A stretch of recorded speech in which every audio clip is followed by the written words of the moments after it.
Eu me lembro direitinho do papai, né, que a ideia inicial foi dele, como professor da UF. Eu me lembro direitinho porque tudo rolava ali ao redor da mesa de jantar, né? E aí ele um dia falou assim, na verdade eu acho que as pessoas chegam um pouco despreparadas na universidade e eu acredito que o investimento tem que ser na criança bem pequena ainda, então meu sonho é fazer uma escola desde 2 anos, ele sempre falou isso. Até que um dia ele chegou em casa, eu também me lembro bem, radiante, porque ele vinha pensando, mas fazer escola aonde? Eu queria espaço, eu queria verde, eu queria natureza. Aí um dia ele chegou, achei. Fui ver um sítio que eu me apaixonei e é o lugar ideal para fazer a escola. Aí começou a falar do sítio, trouxe a gente para ver, uma delícia, tinha um bosque de eucaliptos assim maravilhoso. E aí fechou com o antigo dono e foi muito interessante, porque o antigo dono ficou muito feliz de saber que ele estava vendendo para se tornar uma escola e que então ficaria preservada a área, né? Ele ficou bem satisfeito, o comandante, como a gente chamava o antigo dono. E aí papai partiu para ação. E eu me lembro que era uma delícia, eu devia ter uns 13 anos nessa época, que a primeira colônia eu tinha 14, e a gente passou a ocupar isso aqui nos finais de semana. Então a gente vinha para cá, na casa onde é a turminha de 3, de 2 ali, era a casa principal do sítio, né? Aí eram vários quartos, a gente vinha dormir ali, era delicioso, porque a gente acordava cedo, um cheiro de eucalipto que invadia a casa, invadia os quartos, era assim uma delícia. E tinha o sino. E minha avó cozinhava muito bem, e então ela acordava animadíssima, que adorava o sítio, e ia preparar o café da manhã. Aí quando o café estava pronto, sempre com coisas gostosas, ela batia o sino.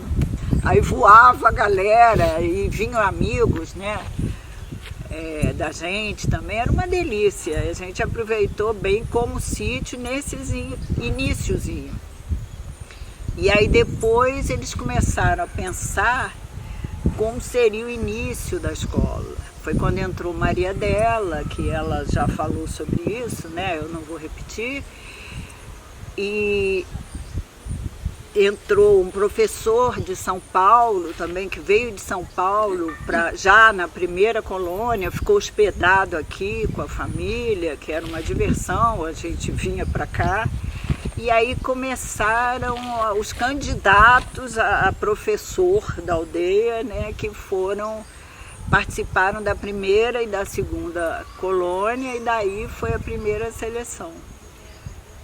E eu achava que eu tinha 14 anos nessa época, eu achava que eu era adulta, eu participava de tudo, adorava, curtia demais. Eu sempre quis fazer medicina, desde nova. Mas eu fui ficando deslumbrada com a educação, fui ficando dividida. Assim, era engraçado porque eu achava, não, eu quero fazer medicina, eu vou fazer medicina, mas eu posso fazer as duas coisas. Eu tinha essa visão, né, como garota. E depois, mais velha, eu entendi que na verdade são ofícios que têm o cuidado e a delicadeza de olhar para o outro de forma semelhante. Então eu achei, deve ser por isso, porque não são excludentes, são complementares. E todas as oportunidades que eu tive ao longo da minha vida, eu estava aqui na aldeia. Até que um dia eu trouxe a Clarice na barriga.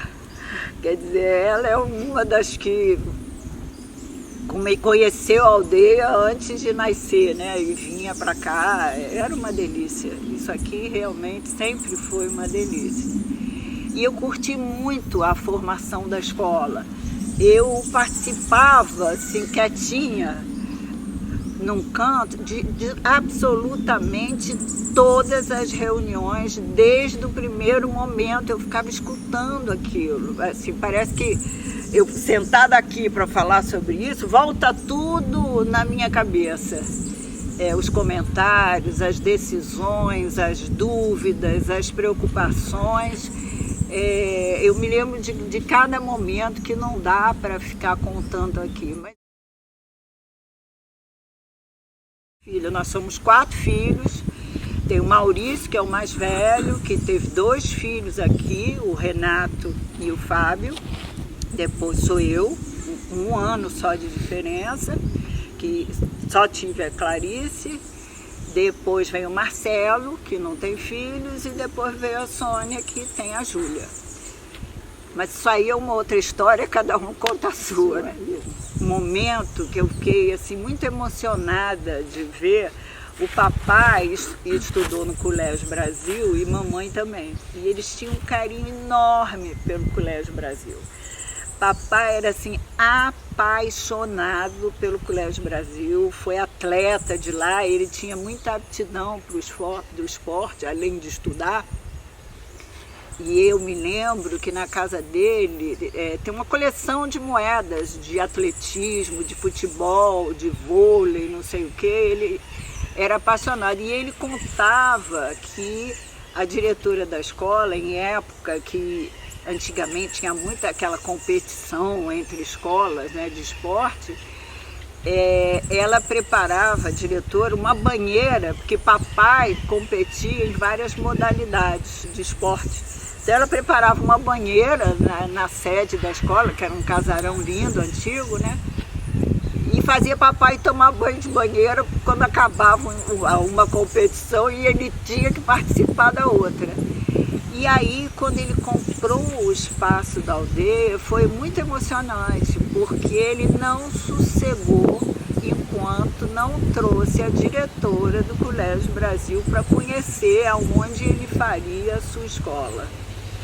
E assim, ele parecia uma criança mostrando um brinquedo novo para a professora. Eu me lembro quando ela chegou aqui, me lembro dela saindo do carro com uma bengala, era uma pessoa alta, elegante, e ele em volta, feliz da vida, querendo mostrar, não, vou fazer uma escola também, esse é o espaço. Isso foi uma coisa que me marcou muito, a felicidade dele de poder apresentar o espaço que ele tinha escolhido para se tornar aldeia. 2 lembranças que eu tenho muito assim do início, né? O banho de porcalhão que a gente fazia, a casa de supapo, que era uma armação de bambu mesmo, que o Wilson pegava geralmente, às vezes Ivan tava junto, e eles montavam toda a casinha no bambu e a gente pegava, literalmente pegava pedaços de argila que tinham no barranco e fazia o supapo na casa para montar, como se fosse uma casa de pau-pique de antigamente. As cabanas, milhares de cabanas,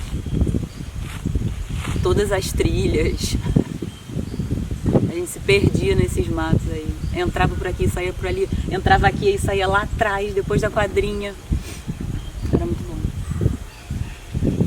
Não sei, é tanta coisa que eu não consigo nem organizar cronologicamente na minha cabeça. As festas, as preparações para as festas, né? Tipo, as oficinas de arte, época de pré-festa junina, pré-olimpíada, pré-feira do livro, fazer painel. Nossa, a glória era a liberação da aula para fazer painel com louça de arte. Era muito bom. Eu lembro muito quando eu saí da aldeia para ir para o ensino médio, né? Primeiro foi o choque, né? Tipo, choque de realidade. Cheguei numa escola grande em que o recreio passou a ter 20 minutos, dos quais 18 eu passava tentando chegar na cantina e não conseguia, porque era uma coisa assim enlouquecedora, e aqui a gente tinha 50 minutos, todo mundo ia junto pra cantina, conversava, voltava. Acho que o principal, assim, é o jeito que a gente se relaciona.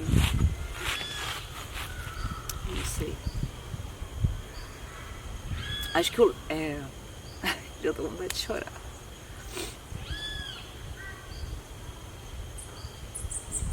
também uma coisa que não é muito comum é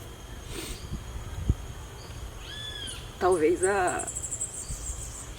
a intensidade dos laços.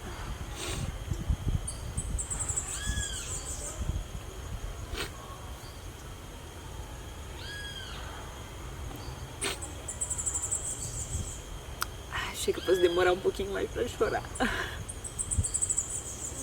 Não tem hora marcada para chorar. É muito engraçado, assim, acho que o jeito da gente se relacionar com os outros, né, tipo, e entre a gente, meu grupo de amigos da aldeia, são pessoas com quem eu falo até hoje. E assim, a vida, né, cada um foi pro seu caminho, do seu jeito e...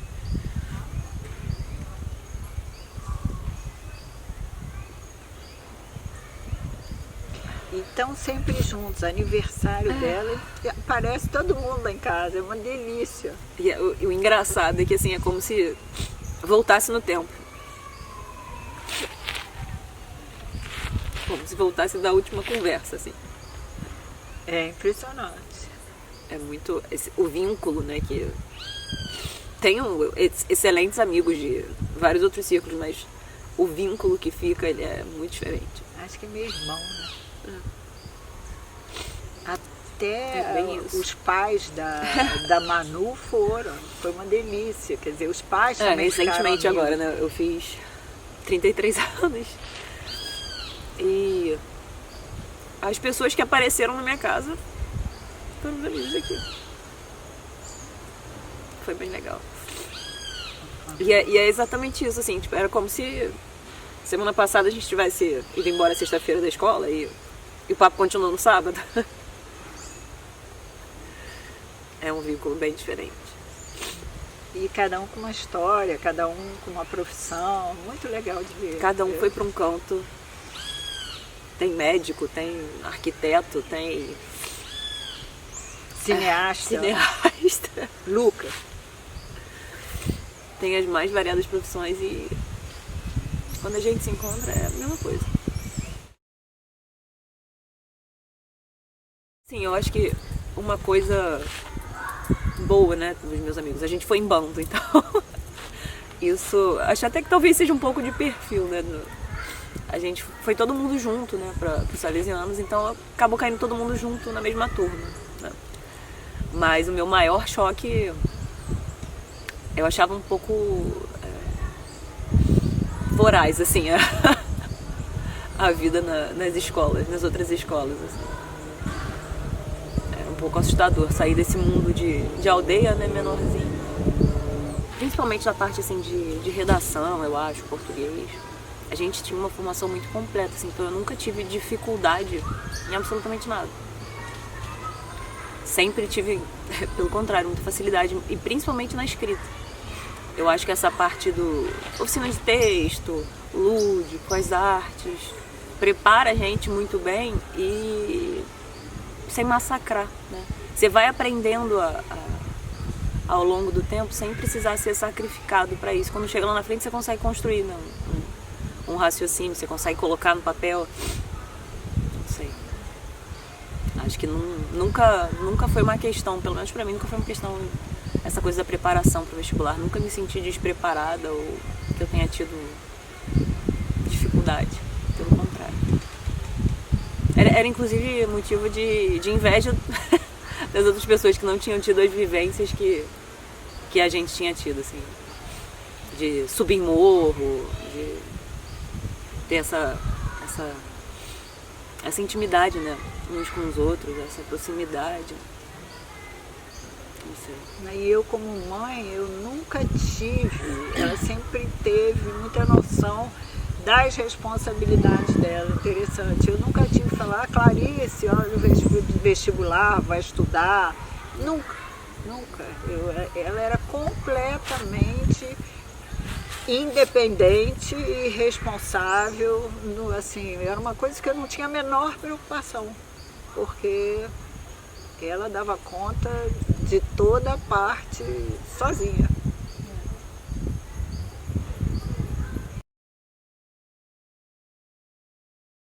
O barco, porque o primeiro barco foi um barco do meu avô, que era... Os meus avós maternos, a gente tinha um contato muito próximo. E eram pessoas, assim, muito especiais. Nós demos muita sorte da convivência com os avós, assim, algo inesquecível. Até papai dizia, o meu avô, o que ele chamava do velho Cantirini, que é Cantarino, né, o sobrenome, ele chamava de velho Cantirini. Ele dizia que ele ia escrever, antigamente tinha aquela revista Seleções, né, Meu Tipo Inesquecível. E papai dizia, vou escrever o meu tipo inesquecível do teu avô um dia, mas não chegou a escrever. Mas ele sempre disse que faria isso, porque meu avô era uma figuraça, uma figuraça. E o barco aqui, ele era uma pessoa que era aquele avô que construía casinha de rato branco, casinha de preá, ele ia no mercado, pegava o caixote, ele era muito habilidoso com madeira, e não era uma casinha qualquer, ele fazia casa de 3 andares, com escada, e botava uma tela na frente. A gente teve uma infância muito rica no meio dessa... papai trabalhando sempre muito, e meu avô já era aposentado, ele inventava essas histórias, e tivemos tudo quanto é bicho que vocês podem imaginar nessa convivência com meu avô. Tudo, até cavalo teve lá em casa, porque meu avô arrumava um jeito de colocar. E me deu um cavalo uma vez. E eu aprendi com meu avô, por isso que eu gosto muito do barco, a pescar, muito pequena, muito pequena. E até hoje, assim, o aprendizado era tão verdadeiro, porque ele gostava muito de remar, ele levava a gente para pescar, e ensinava tudo, que peixe é esse, como é, como é que não é, como é que limpa, como é que prepara. Siri, que antigamente você saía para pegar siri, tinha candeia, azulão, chita, e eu fui aprendendo tudo de mar. Eu gosto também muito de cozinhar, sem perceber, porque minha avó cozinhava muito bem.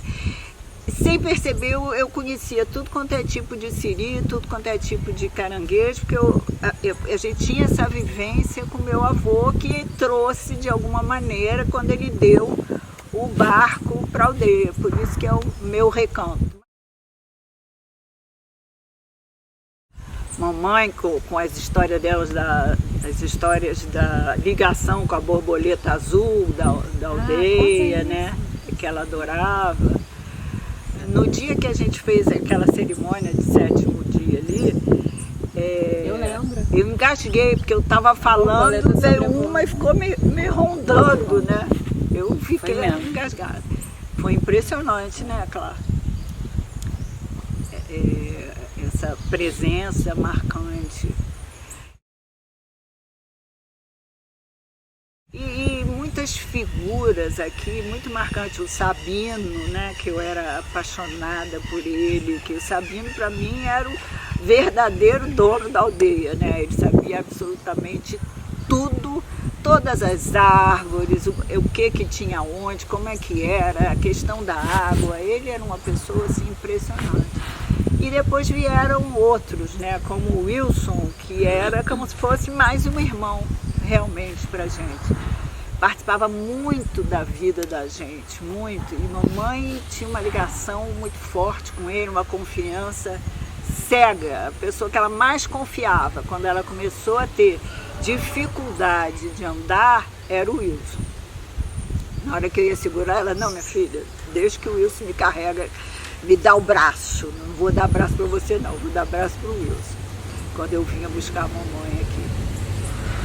E outras pessoas que marcaram a época. Se eu for citar todo mundo, acho que cada um teve a sua fala, né? Então não eu vou acabar repetindo.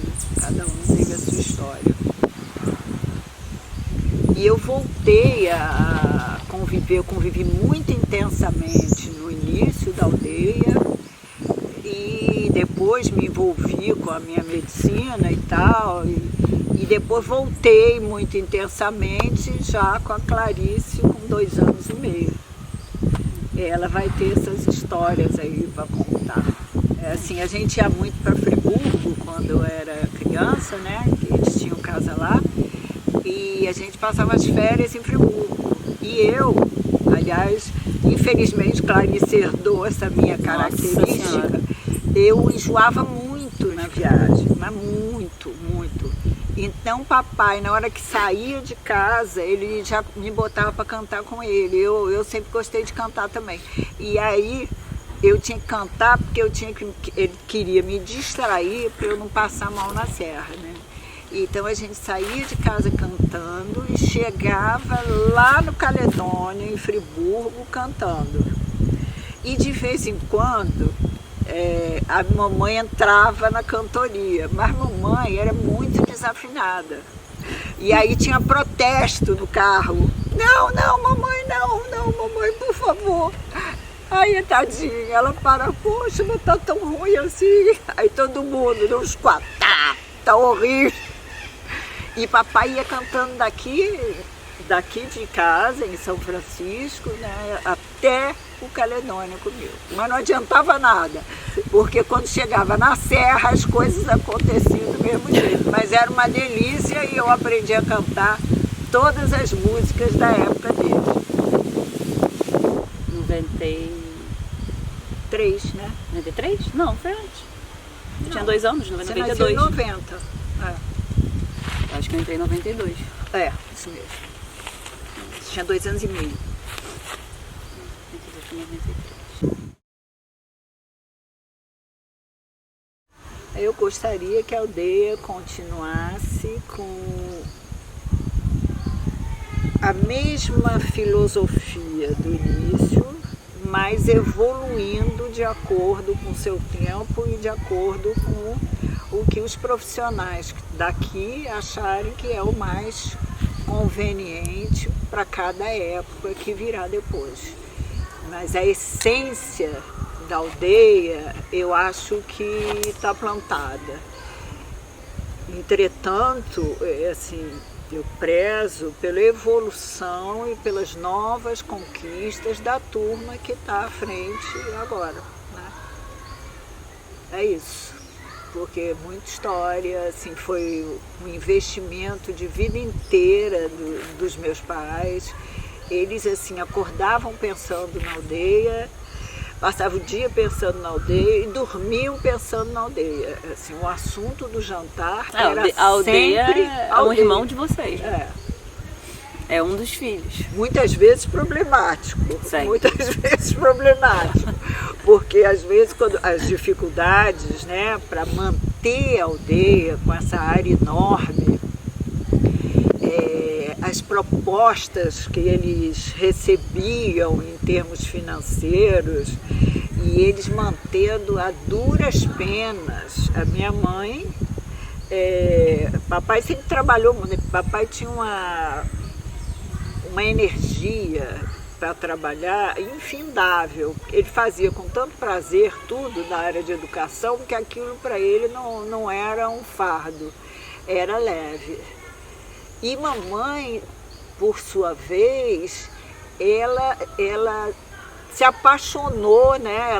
Ela veio para acompanhar a ideia original de papai e aí foi fazer, ela tinha feito filosofia e letras, foi fazer pedagogia, foi complementar algumas coisas e começou a estudar cada vez mais essa área de educação e ficou completamente apaixonada. E era, sim, o ideal de vida dela. A mamãe não tinha salário. E muitas vezes a aposentadoria dela e a de papai, porque papai tinha falecido, ela botava aqui para cobrir buraco. Mas assim, isso eu não estou falando de vez em quando, não. Era muito frequente, porque isso aqui era a vida dela. Depois que papai morreu, então, isso aqui passou a ser realmente a vida dela e querer que continuasse, e querer um trabalho de excelência, o que é muito difícil numa área desse tamanho, mas é isso que eu espero, que continue sempre assim. Com o idealismo, né, que acho que cada um que trabalha aqui, faz parte desse sonho e mergulhou nesse sonho e agora o sonho é de todo mundo, né? Então eu acho que não vai acabar, pelo menos eu espero, se depender de mim. Porque manter uma escola durante 50 anos não é para qualquer grupo, né? Assim, eu admiro muito as pessoas que trabalham aqui, a entrega das pessoas que trabalham aqui, os pais que confiam no trabalho da aldeia, que são muito parceiros, sempre foram. Isso é uma coisa que é importante ressaltar, que tanto papai quanto mamãe sempre falaram como os pais são parceiros, como eles são participativos, como eles acreditam na escola. Não, sem a parceria e sem, né? Pois é, sem os pais acreditarem, nada funcionaria. Nada funcionaria. E quantas pessoas interessantes eu conheci aqui. É assim, muito gratificante para mim, muito. Realmente passou a ser sonho de todo mundo, né? Inclusive meu.